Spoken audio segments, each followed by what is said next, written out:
নমস্কার বন্ধুরা, আপনারা দেখছেন লটারি সংবাদ অফিসিয়াল ইউটিউব চ্যানেল। আমি আপনাদের সাথে সৌমেন। একটা বয়সের পর হাঁটুর সমস্যায় ভোগেন অনেকেই।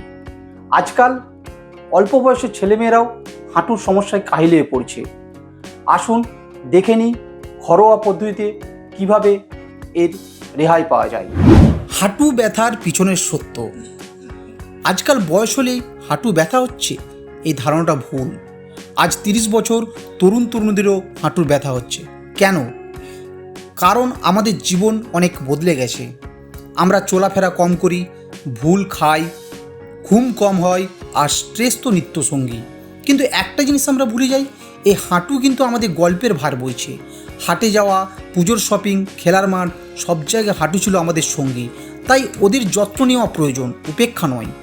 হাঁটুর ক্ষয় ও বিজ্ঞানের ব্যাখ্যা।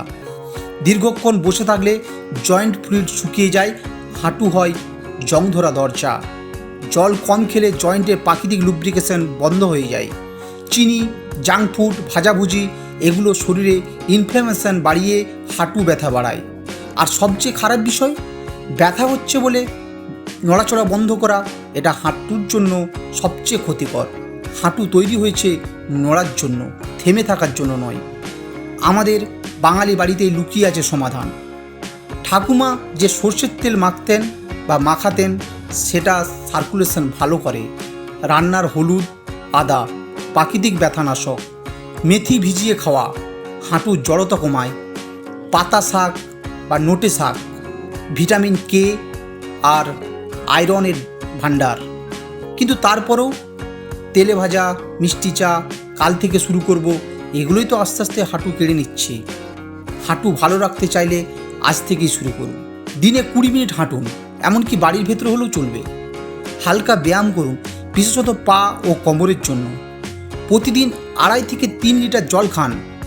পাতে রাখুন শাক, ডাল, বাদাম, মাছ। সর্ষের তেল ব্যবহার করুন আর চিনি খাওয়া কমান। আর যদি হাঁটু ব্যথা বাড়ে বা ফুলে যায় বা কম না হয়, অবিলম্বে ডাক্তারের পরামর্শ নিন। তবে সুরাহ পাবেন ঠিকই, কিন্তু আপনার নিজের সমস্যা ডাক্তারের সঙ্গে পরামর্শ করে নিলে আরও ভালো ফল পাবেন। এই রকম ভিডিও পেতে আমাদের চ্যানেলটিকে সাবস্ক্রাইব করুন এবং লাইক দিন এবং আপনার বন্ধুদের সাথে শেয়ার করুন। ধন্যবাদ।